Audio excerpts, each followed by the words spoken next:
Bonjour à tous, merci à vous d'être présents pour ce deuxième édition du live avec Excel. C'est un format de communication qu'on veut assez court et très pratico-pratique, entre guillemets, dans le sens que le but étant de vous restituer en temps réel quasiment des retours du terrain et des retours d'observation que l'on peut faire au laboratoire au gré de ces vinifications, de ces vendanges 2021. Donc l'ordre du jour pour, ce second en live avec Excel et la suite des observations sur la microflore que l'on avait fait lors de la première édition, il y a une quinzaine de jours, 3 semaines et les évolutions récentes qu'on a pu observer sur cette, microflore. Donc le premier point de l'ordre du jour d'aujourd'hui et le deuxième point, c'est la partie, sucre, levure, rendement des sucres, alcool, rendement des levures, estimation des teneurs les plus exhaustives en sucre pour prédire éventuellement des chaptalisations et autres. Donc c'est un point sur lequel on échange beaucoup actuellement avec, nos partenaires et sur lequel on voulait refaire un petit focus pour, repréciser certaines choses et parmi ces précisions, préciser d'une certaine façon, les incertitudes qui existent aussi et on ne peut pas tout reposer, c'est beaucoup de responsabilités sur une analyse au mou, au remontage, d'homogénéisation. Beaucoup de responsabilités pour cet échantillon-là, de lui faire, avoir la responsabilité d'une décision de chaptalisation ou pas et à quelle teneur. Donc reprendre un peu cette thématique, qui est, régulière au moment des vinifications et un peu amplifiée cette année puisqu'on n'a pas à faire face au degré alcoolique, potentiel habituel, de ces derniers millésimes en tout cas. Et le dernier point, c'est, entrevoir, un autre sujet, sur lequel on reviendra dans les semaines à venir et sur lesquels on a déjà commencé avec certains de nos partenaires à échanger, qui est le contenu phénolique des vins et les possibilités que ça peut avoir lors des macérations, à venir. Donc la microflore sur raisin, on l'avait déjà évoqué le 17 septembre lors d'un premier en live avec Excel, lors de ce premier en live avec Excel et à mi-septembre, on avait été, assez, intéressés et c'était le message qu'on voulait faire passer sur le fait qu'il y avait, beaucoup de levure sur les baies de raisin. On était à un petit peu plus d'1 million de cellules par baie, de cellules de levure par baie de raisin, lors de ces contrôles. Donc c'était des populations très, très élevées et il y avait peu de bactéries, sur raisin. Donc ces suivis-là, on les fait, depuis, un certain nombre de temps, et c'est vrai que ça positionnait le millésime 2021 comme étant l'un des plus pourvus en levure. Les raisins étaient assez riches en levure, parmi les derniers millésimes analysés. On était sur des valeurs vraiment très, très hautes en levure et relativement moins pourvus, en bactéries. Alors sur la courbe du 2021 là, sur l'histogramme, sur la barre, on pouvait, déjà, le 17 septembre, on aurait peut-être pu, détailler un peu plus, ces données-là en regardant l'écart type, puisqu'on voyait qu'on avait sur un écart type assez, élevé entre les résultats, donc il y avait quand même des phénomènes assez variables sur les bactéries. On va y revenir par la suite. Sur cet état des lieux, le 17 septembre, on avait aussi, donné la fréquence de détection des différentes levures non Saccharomyces sur les raisins analysés au laboratoire pour, informer sur le fait que, parmi les différentes levures non Saccharomyces, une semblait assez importante en termes de proportion.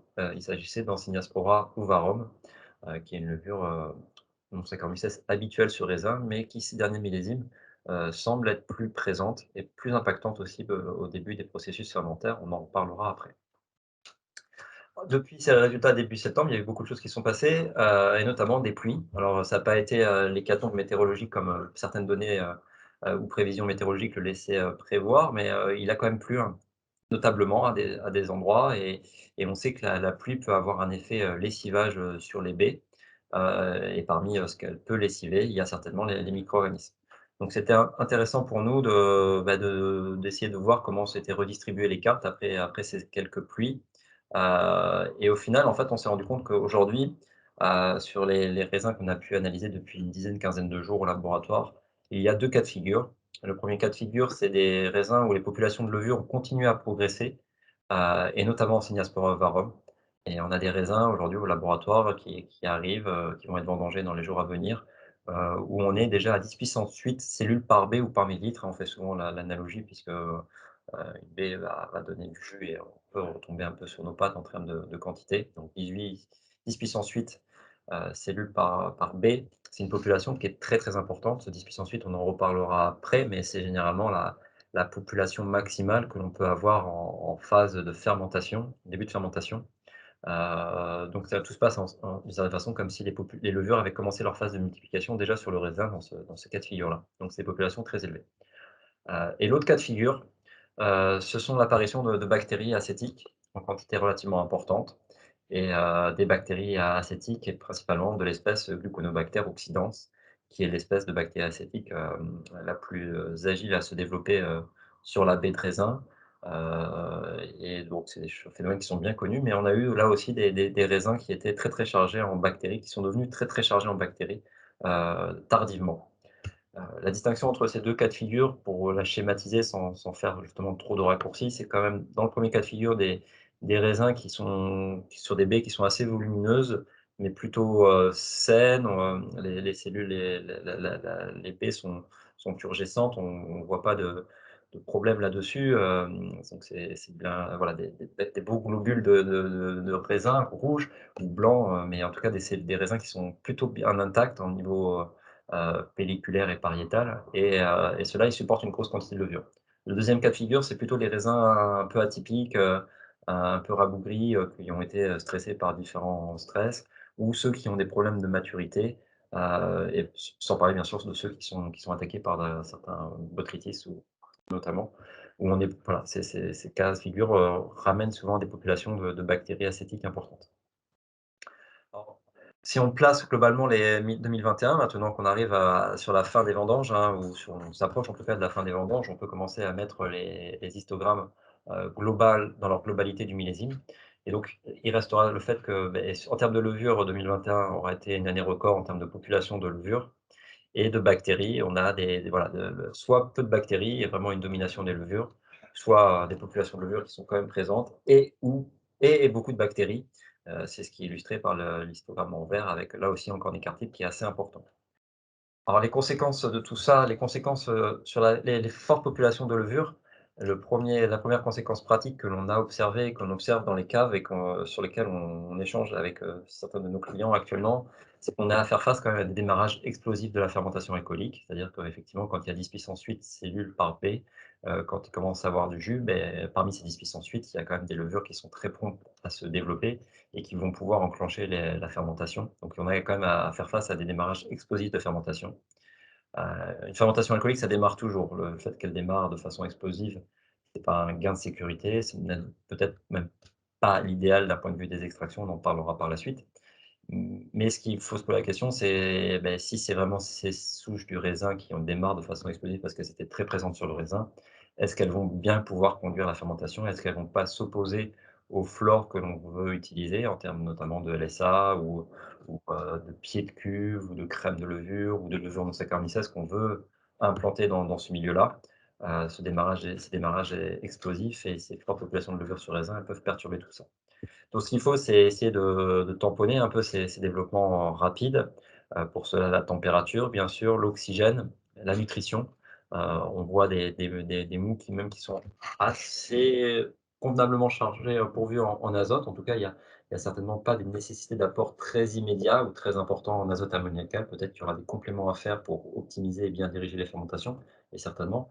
Mais au départ, peut-être qu'on n'est pas obligé de mettre beaucoup d'azote parce que si on met cet azote-là à ces levures du raisin, elles vont en profiter et ce sera moins celles qui nous intéressent qui en profiteront. Et on a eu affaire à quelques échecs d'implantation justement liés à ces populations sur, levure sur raisin et du coup, dans certains cas, on a pris l'option aussi de choisir des LSA qu'on utilise habituellement pour des protocoles de reprise de fermentation parce qu'on sait que ces LSA sont plutôt, doués et capables de surpasser une flore, levurienne indigène, de façon notable et du coup, on a pris, ces recommandations en termes d'usage de ces levures. Sur les conséquences possibles de la présence d'Ancinia qui se fait vraiment marquer, voilà, alors ça, c'est pas forcément un trait du millésime, après on trouve que ce qu'on regarde et c'est vrai qu'il y a encore quelque temps, on n'avait pas de méthode analytique pour aller cibler spécifiquement Ancinia varum. Ces méthodes analytiques, notamment en PCR quantitative, on les a mises au point, depuis 2 ans et c'est vrai que quand on prend les données de ces 2 dernières années et qu'on les confronte à la bibliographie où il était bien établi qu'Ancinia varum était une levure du consortium microbiologique sur raisin, on constate que les proportions ne sont pas celles qu'on pouvait attendre de la bibliographie, mais vraiment une domination et encore plus cette année. Ce qu'on sait dans Cynospora ovarum et ce qu'on a pu observer, des vinifications notamment précédentes, c'est que c'est une levure qui peut produire pas mal d'acides gras et pas mal d'esters de ces acides gras, donc il peut avoir des contributions assez lourdes d'un point de vue aromatique de son métabolisme et de son action, lors de la vinification. Plus ou moins marquées avec des montées de volatiles, liées à ces productions d'acides organiques peut-être. Et c'est une levure qui peut quand même, s'opposer. On a eu pas mal de cas où, les implantations étaient, soit contaminées, soit négatives, avec l'implantation d'une Saccharomyces comme on voulait mettre dans ce milieu qui a été riche en Sphaerospora ovarum. Alors pour les outils pour solutionner ou pour, raisonner un peu ça, bah, c'est alors Sphaerospora ovarum, ce qu'on sait là aussi de la bibliographie et des expériences, de l'an dernier, c'est que c'est une levure quand même assez sensible au SO2. Donc, dans le premier cas de figure qu'on a vu tout à l'heure où les populations étaient riches en levure, on a dit que les baies de raisin semblaient, saines et plutôt belles.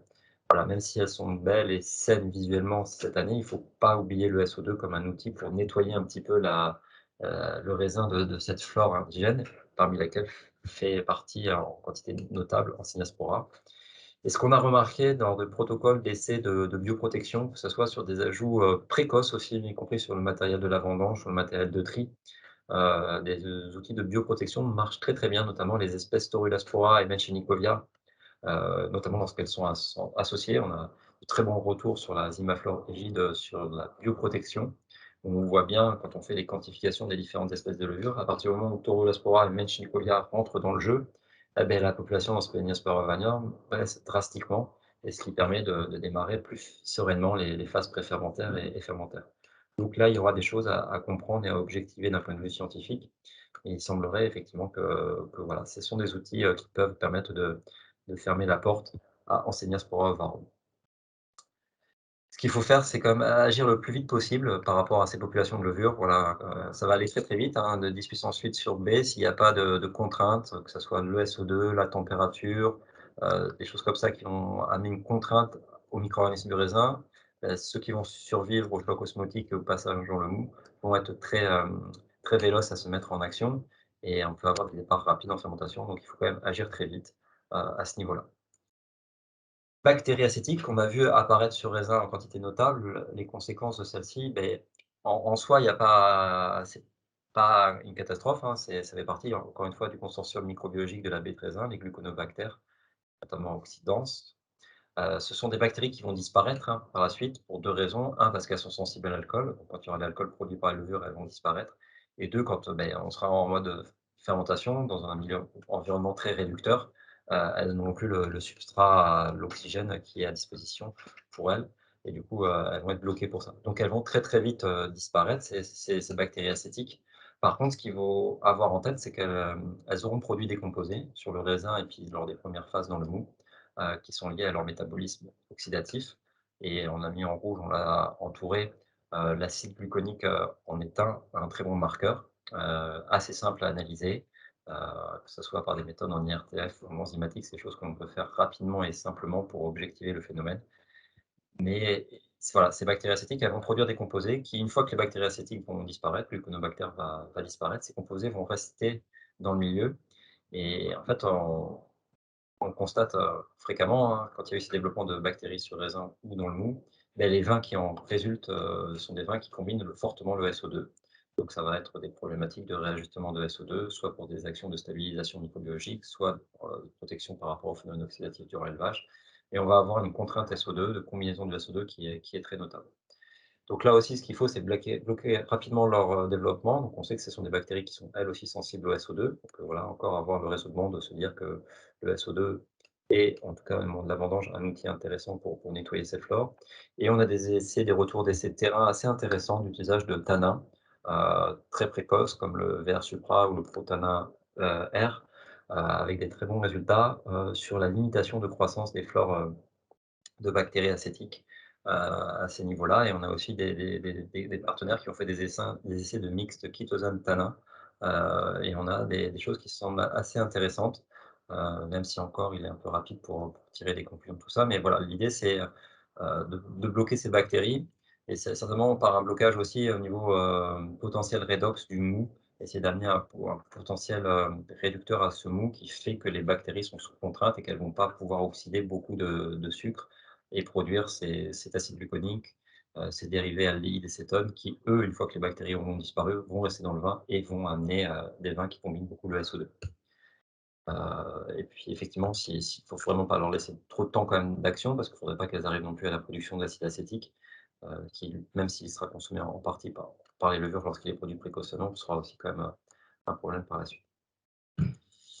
Donc voilà pour, ce qui est des levures et des bactéries. Après, on n'a toujours pas réussi sur, les raisins 2021 à détecter des Brettanomyces par PCR direct ou indirect. Donc c'est voilà, à tout malheur bonheur est bon. C'est, un des effets positifs de ce millésime.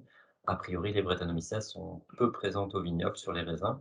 Donc ça ne veut pas dire qu'il n'y aura pas de problématique par la suite, lors des élevages et autres, mais en tout cas, cette, origine possible qu'est le vignoble semble être, peu impactant cette année. Alors on essaiera de comprendre pourquoi et notamment en lien avec les acides phénols dont on parlera en toute fin de présentation. Peut-être qu'il y a un lien de causalité qui sera à rechercher. On a fait quelques premiers contrôles, que ça soit dans PCR Brett ou en dosage de phénol volatile sur des fins de fermentation alcoolique et ils sont aussi très rassurants dans le sens qu'ils étaient, négatifs.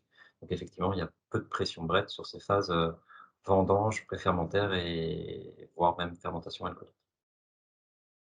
Le deuxième sujet qu'on voulait aborder avec vous, c'est, voilà, des questionnements qui sont assez fréquents lors des vendanges, mais qui encore plus cette année, ont leur importance puisque, on n'a pas à faire face avec totalement aux mêmes concentrations en sucre que les années précédentes et du coup se pose la question de la concentration et de la chaptalisation et donc depuis une dizaine de jours, on est, très questionné sur la partie rendement des levures, sucre, alcool, comment, essayer d'objectiver et d'estimer ça le plus, fidèlement possible.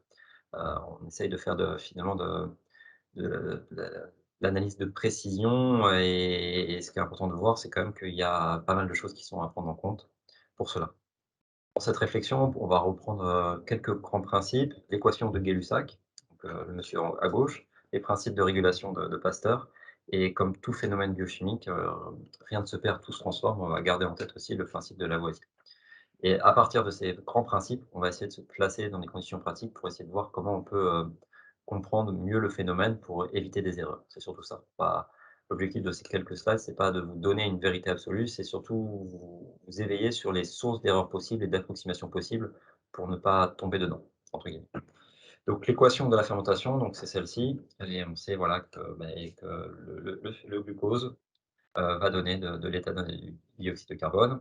Chacun ont leur masse et du coup, on peut rapidement, sur le papier ou sur un tableau noir, en cours de microbiologie à l'école, on l'a tous fait, faire un calcul de rendement théorique en divisant les 92 grammes d'éthanol par les 180 de sucre et on arrive à un rendement de 0,51 qui, avec la concentration massique de l'éthanol à 7,89, un rendement théorique, de 15,44 grammes de sucre pour donner un pourcentage volumique d'alcool. Donc ça, c'est vraiment la théorie sur la base, vraiment mathématique. C'est pas de la biologie ni de l'œnologie, c'est des mathématiques, heu, uniquement d'une équation qu'on résout ou sur lequel on fait rentrer les données en lançant une sortie qui est ce calcul-là. C'est pas évident parce que, tout ne va pas être de la fermentation et notamment en œnologie. Alors, il y a des voies, quand un industriel veut produire une levure, il va travailler en fed batch ou dans des mécanismes qui vont entretenir, une respiration, une multiplication cellulaire pour optimiser le rendement vers cette voie-là. Quand on va être sur la production de bioéthanol, donc d'éthanol à partir d'une activité aussi levurienne, on va optimiser les processus fermentaires.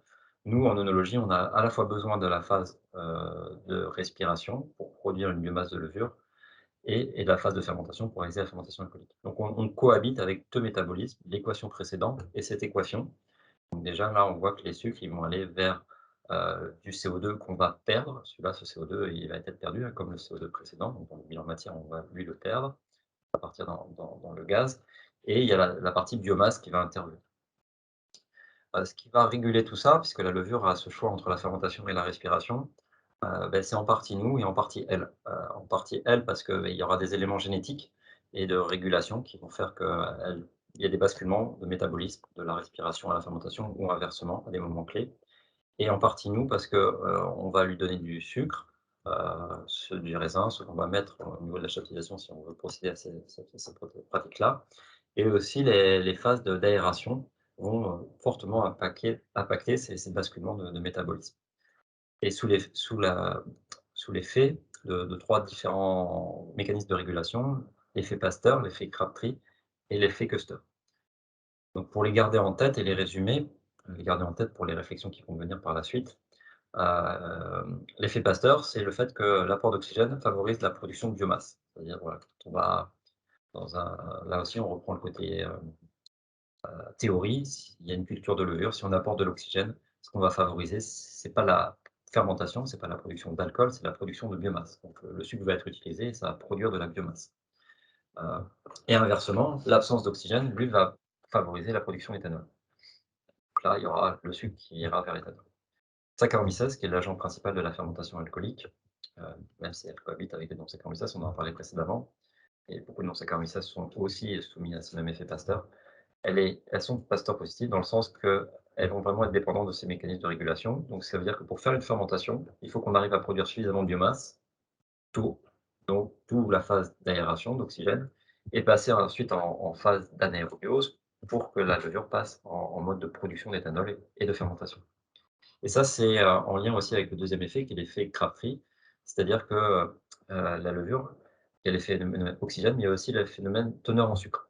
Et tout se passe comme si quand il y a trop de sucre, en fait, la respiration générerait trop de cofacteurs, à oxyder et du coup, pour tamponner un peu tout ça, elle va passer sur un mode qui est un peu moins rentable en termes de ces cofacteurs oxydés, qui est la fermentation et donc il y a une répression de la chaîne respiratoire par les sucres. Ça, c'est l'effet Crabtree, c'est-à-dire que lorsque les levures sont plongées dans un environnement très, très riche en sucre, et beh, la phase de respiration et de multiplication cellulaire est bloquée. Et c'est ce qui va faire que, beh, Saccharomyces, une fois qu'on l'aura aérée et qu'elle aura été en phase de multiplication, elle va passer sur le mode de fermentation et qu'on va la diriger vers la fermentation alcoolique. Le troisième effet, c'est l'effet cluster. Celui-là, il concerne moins le raisonnement sur les sucres. Il est juste pour se dire qu'il faut quand même, sans confondre vitesse et précipitation, ça va être un peu aussi la conclusion de tout ça en termes de chaptalisation. Ça c'est peut-être pas très nécessaire de chaptaliser trop tôt. Il ne faut pas non plus le faire trop tard, et non plus ne pas l'associer à des phases d'aération parce que si on sur des faibles teneurs en sucre, on apporte de l'oxygène, il y a une levure qui est très favorisée par ce mécanisme-là, qui est Brettanomyces. L'apport d'oxygène sur une fin de fermentation alcoolique un peu languissante stimule Brettanomyces au détriment de Saccharomyces, stimule la fermentation par Brettanomyces au détriment de Saccharomyces. Moi, c'est que en conditions œnologiques, on n'est pas en phase industrielle, ou fermenteur de laboratoire où on va aller soit produire de la biomasse ou soit faire de la fermentation alcoolique. On va être en cohabitation de ces 2 mécanismes-là qui vont normalement se succéder, mais à des moments aussi cohabiter.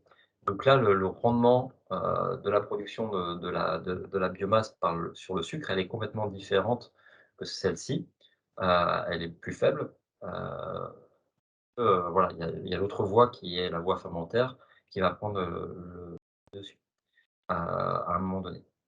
Donc pour essayer de calculer le rendement en sucre, on va partir d'un autre raisonnement, se dire aussi que pour faire une fermentation, ben, on a environ 10 puissance 8 besoin de 10 puissance 8 cellules de levure. Heu, voilà, c'est ce qu'on peut sortir des modélisations, des différents travaux qu'on a là-dessus lorsqu'on a,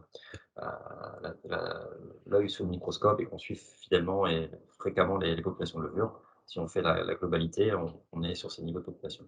Une levure, c'est à peu près 10-11 grammes. Donc en gros, en conditions œnologiques, on va aller créer une biomasse, de levure d'à peu près 1 gramme par litre. Donc si on prend le rendement qui est modélisé au-dessus et qui est issu de la bibliographie de 0,06, en fait, on a 15 grammes de sucre qui sont consommés pour produire la biomasse nécessaire pour fermenter. Prend l'équation de la fermentation alcoolique et qu'on retranche ces 15 grammes, ou en tout cas qu'on les ajoute sur la concentration de sucre qui ne finira pas en éthanol, on arrive au 92 divisé par 180 plus 15, on arrive là à 0,47 et toujours avec la concentration massive de l'éthanol, là on arrive au 16,8 et c'est pour ça que nous, premier, nous c'est le rendement théorique que l'on met dans nos bulletins, 16,83. Mais globalement, ça donne un ordre de grandeur et c'est pour ça qu'on arrive à ces estimations de 16,8 grammes de sucre qui donnerait un pourcentage d'alcool d'éthanol. Vous avez vu que dans la slide précédente, j'avais, utilisé, celle-ci pardon, j'avais mis de l'ordre en gras et en italique et les environs en gras et en italique. C'est-à-dire qu'après les 2 slides vraiment de théorie où on avait les 2 équations et on pouvait avoir des rendements purement mathématiques de conversion des masses de chacune des molécules. Là, on est déjà sur de l'approximation et des estimations. Donc déjà, on a perdu un peu de fidélité et de robustesse à ce calcul et à cette estimation.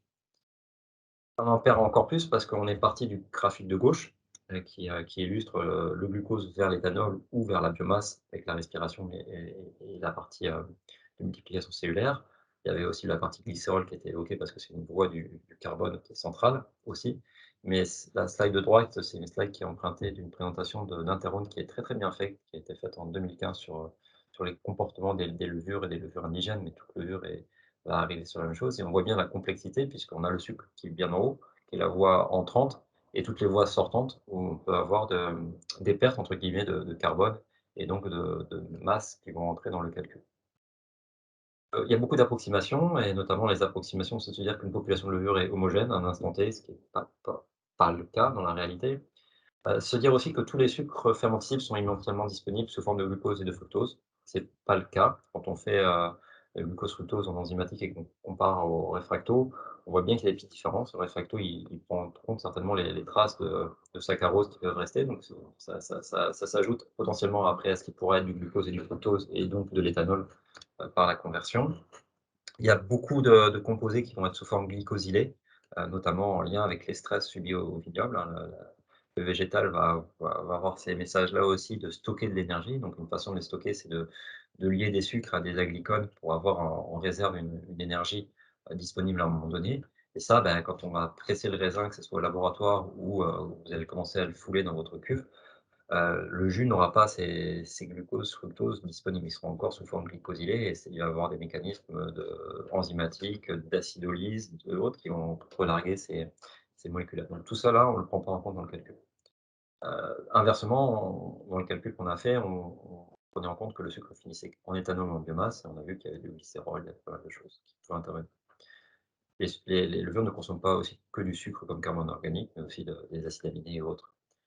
Et le dernier point, c'est, à un moment quand vous allez faire votre bilan de l'éthanol produit, généralement en fin de fermentation ou en fin de macération post-fermentaire, il peut y avoir des phases où, l'éthanol qui a été lui-même produit peut être transformé soit par oxydation chimique, éthanal, acide acétique, soit aussi parce qu'à un moment la levure, notamment quand on est amené à faire des aérations ou l'apport d'oxygène sur la macération, ça aussi c'est bien décrit dans la littérature, elle peut repartir même dans un milieu alcoolique en respiration et dans ce cas-là, elle peut avoir la capacité d'aller, réduire réoxyder pardon l'éthanol lui-même, ou consommer l'éthanol et ça c'est soumis aussi à enfin c'est le sujet aussi de questionnement jusqu'à quel niveau elle peut le faire, mais en tout cas, elle a cette possibilité-là. Donc tout ça, ça va perturber, ses rendements et ses calculs. Donc c'est assez difficile de pouvoir faire ces estimations et ce qu'on voulait dire, c'est que c'est vraiment compliqué de tout baser sur l'analyse qui est faite au premier remontage d'homogénéisation. Tout le sucre disponible pendant la fermentation ne sera pas disponible à ce moment-là lors de l'analyse. Donc la décision, elle ne doit pas être prise uniquement à ce moment-là. Nous, on recommande d'attendre un petit peu, quelques jours de fermentation pour commencer à faire un bilan de matière plus objectivé avec les réalités et les conditions, de la cuve, elle-même, hein, en fonction de vos aérations, de vos apports d'azote, des températures, de l'oxygène. Tout ça, ça va influencer et quand on va être sur des premières phases, de fermentation, on pourra faire un bilan de matière un peu plus précis, sachant qu'on peut caler aussi les paramètres ciblés au niveau analytique en fonction des matrices de début de fermentation et normalement ça permet de mieux objectiver les choses. Ce qui est sûr, c'est que notamment sur des raisins où il y a de l'hétérogénéité, où on sait qu'il y a eu du stress à la vigne, globalement, l'analyse sur mou au premier remontage d'homogénéisation, en sucre, elle va sous-estimer le TAP, et donc le TAV qui en découlera. On a des écarts, on l'a vu sur les blancs qui ont fini de fermenter, d'un degré. Donc il ne faut pas, non plus se précipiter à chaptaliser, il faut objectiver ça et prendre en compte les données actuellement disponibles au laboratoire, bien faire référence à ce qu'on observe au quotidien et pas forcément débattre uniquement sur le rendement. Je voulais aborder avec vous, c'est les contenus phénoliques et ça sera l'occasion de refaire le lien avec le troisième en live avec Excel qu'on projette de faire d'ici une quinzaine de jours, 3 semaines, sur le dosage de ces composés phénoliques, et notamment certains développements récents au laboratoire. Ce qui est sûr, c'est que sur les indicateurs de la maturité phénolique qu'on avait pu, emmagasiner et réaliser lors des analyses sur raisins, de maturité des raisins, on était loin des référentiels de ces dernières années, que ce soit en quantité d'anthocyanes par exemple, ou de maturité des pépins.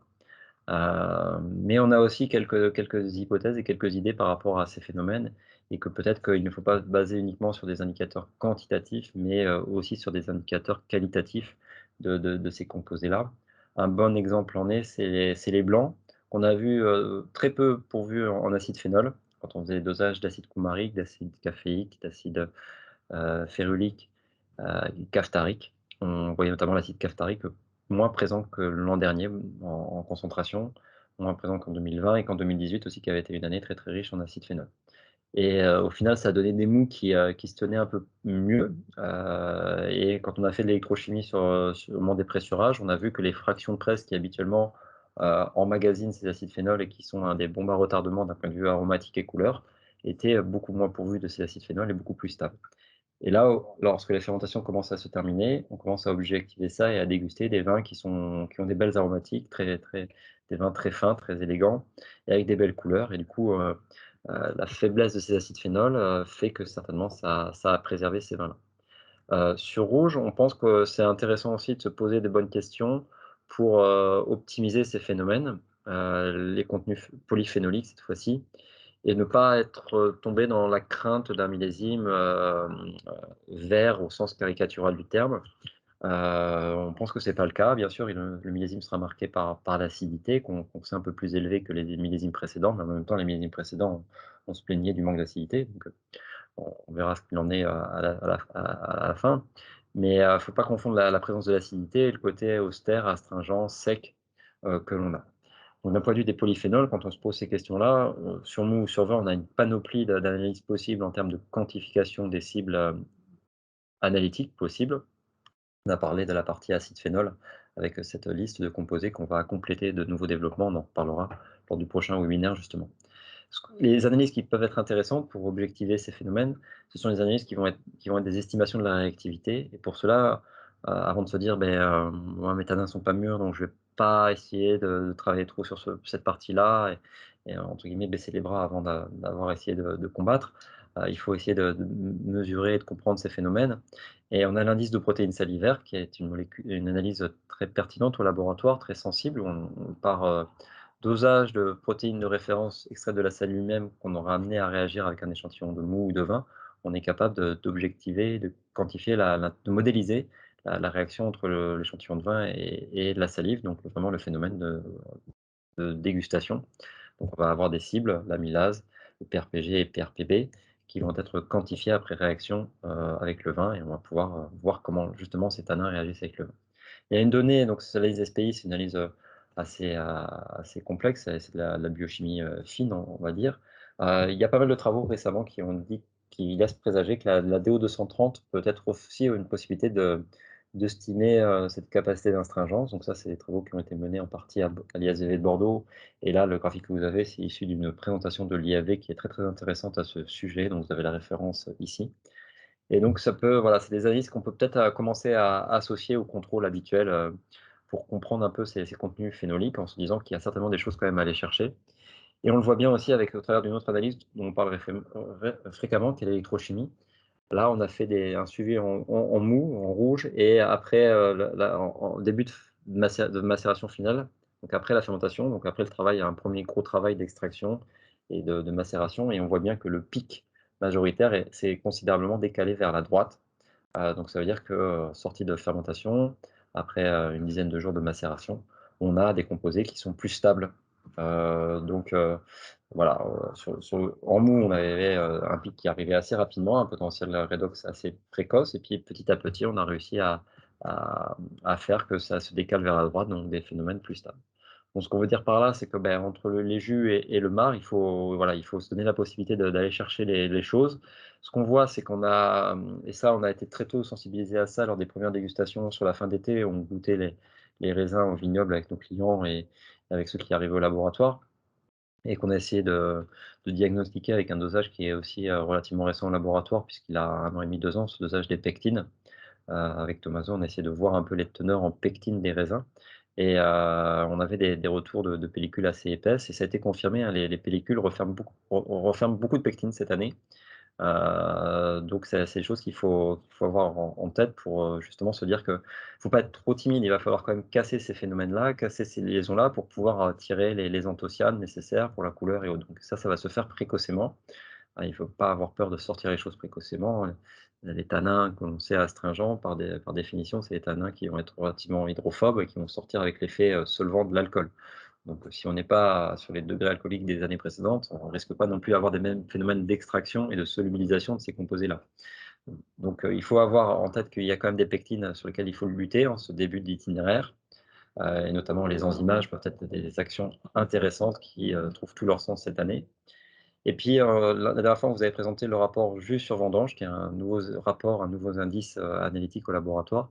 Et quand on a les valeurs qu'on a pu faire sur des raisins récemment et sur ces dernières estimations de cette donnée-là, on se rend compte que le rapport juste sur vendange est relativement élevé. Donc voilà, il faut optimiser ces phénomènes pour se dire qu'il y a des choses à aller chercher et faut pas mélanger l'acidité et le côté, acerbe et austère des tanins. Nous, les analyses et les indicateurs analytiques ne laissent pas présager que ces tanins ou ces polyphénols soient sur ces registres, organoleptiques.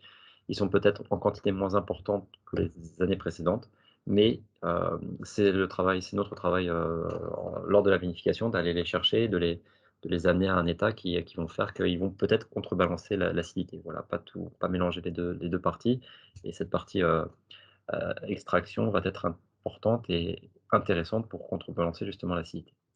Donc sur cette partie, analyse des composés phénoliques, on y reviendra lors du troisième live avec Excel qui sera présenté par Tommaso et Zurine, où il y aura un lien avec, les acides phénols et Brettanomyces. C'est aussi des questionnements qu'on a eu fréquemment suite à des travaux, notamment de l'IAV, une publication dans la revue des œnologues de l'équipe de Vincent Gerbeau. On a essayé de reprendre ces choses-là, et surtout de se dire qu'on est très, très concentré sur l'acide coumarique et férulique, et qu'en amont de ces 2 acides phénols qui sont bien sûr dans la chaîne de réaction de production des phénolatides, il y avait d'autres composés d'intérêt à aller rechercher. Donc, Tommaso et Zurine vous présenteront ça et on sera certainement au début des élevages, et donc même si aujourd'hui sur raisin on n'a pas vu beaucoup de Brettanomyces, même pas du tout, ça ne veut pas dire qu'il n'y aura pas de questionnement par rapport à ça, et justement la sortie de vinification, c'est un bon moment pour diagnostiquer les situations plus ou moins à risque. Donc peut-être que les acides phénols font partie de ce diagnostic. Le trait à l'eau sur lequel on a travaillé peut aussi être un de ces outils de diagnostic, et d'autres indicateurs que l'on présentera lors de ce troisième en live avec Excel. Voilà, je vous remercie et puis je vous dis donc à très bientôt pour, une nouvelle édition de ce live avec Excel.